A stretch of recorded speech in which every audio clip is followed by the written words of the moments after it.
This is Caroline Chaves with Cannons Full Contact. I'm here with Joe Nardella, face-off player for the Boston Cannons.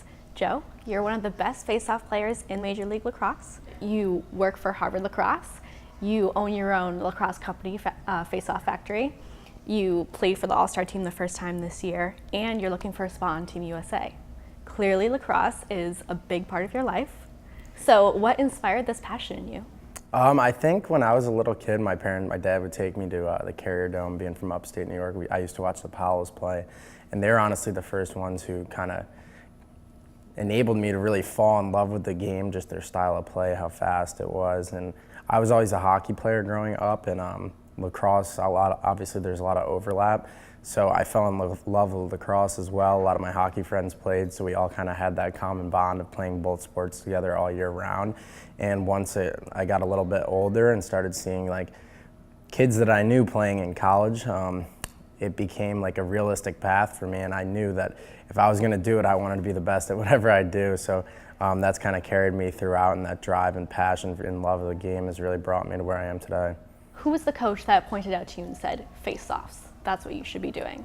It was actually Coach Brecht at Rutgers. So when I was in high school, I played midfield mostly, and I did face off, just being one of the better ground ball guys on the team. Back then, like 2011, the facing off wasn't really as specialized as it is now. There wasn't really any formal coaching. I had never been coached until I got to college. But having taken some in high school, I was always doing it in practice. And then Chris Mattis, a Rutgers alum, who had graduated the year prior to me being there, he would come back freshman year, and he used to always work with us.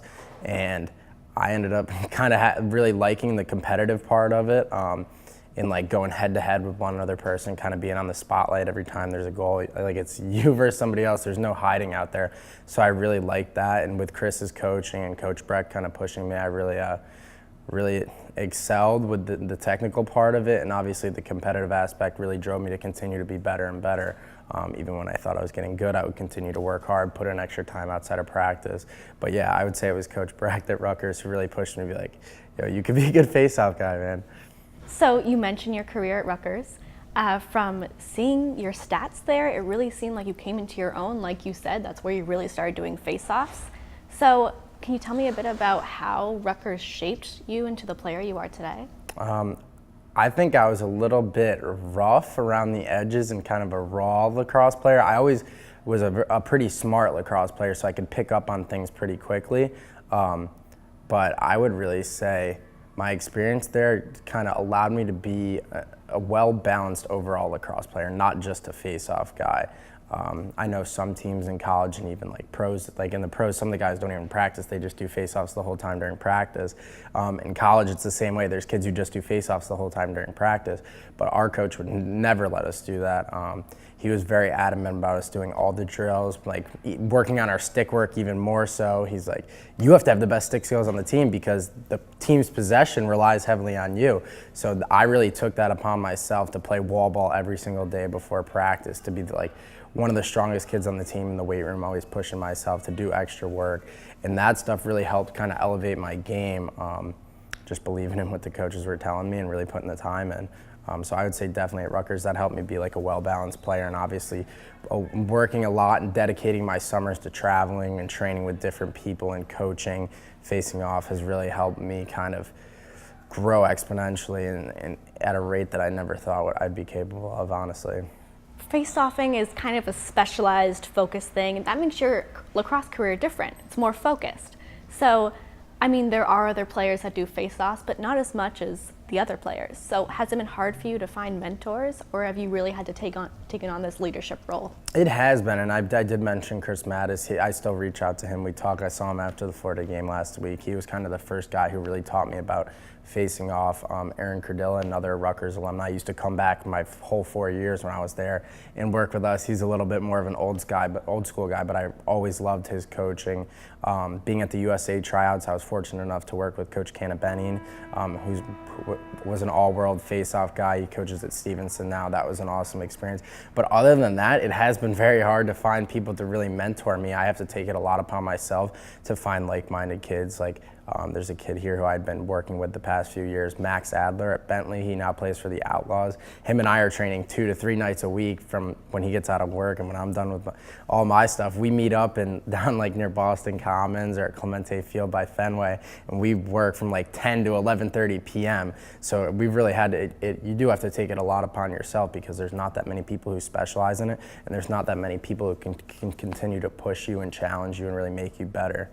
Do you think part of you not being able to find a real mentor led you to start Face Off Factory? Definitely. So my friend Blake Burkhart and I, he actually played with me at Rutgers my freshman year. His dad is the one who started Face Off Factory when we were in college, and we were just his coaches. As he got more busy with his construction business and I graduated and wanted to continue playing, he kind of passed it along to me, and he really served as a great mentor in terms of like the business aspect of things. But yeah, definitely, like us two training together was the most beneficial experience of my life in terms of us like dedicating a whole summer to facing off and traveling and meeting different people and working with kids all over the country. And that really kind of, I kind of realized, I was like, if I want to do this, like I'm gonna have to really take it upon myself and be responsible and hold myself accountable because there's really not anyone else to do it. But I think, yeah, definitely. Before last season, you signed an extended 2-year contract with the Boston Cannons. What makes the Cannons a good fit for you? Harvard Stadium. When you come here, and I know it's only 7 home games, and they do so much more than that, but I truly believe that we have the best home game setup in the entire league. I know Denver has their 4th of July game, and they do a great job out there too, but just the intimacy of Harvard Stadium, how loud it gets, how into it the Boston fans are, how many youth programs we have at every single game. The Cannons do a great job of bringing people in to make this a first-class, like, professional experience, and that's why I love it, and I would want to stay with Boston forever.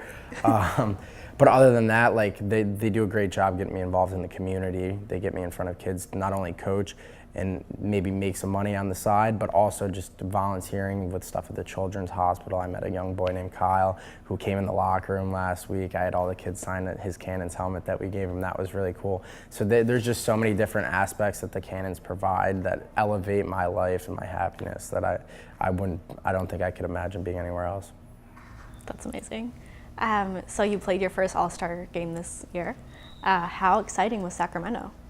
It was really cool. So it was my 3rd time being out in Sacramento, so that wasn't new to me, but being with that many amazing lacrosse players in one place was really new to me, and I was kind of like, whoa, like I'm actually here right now.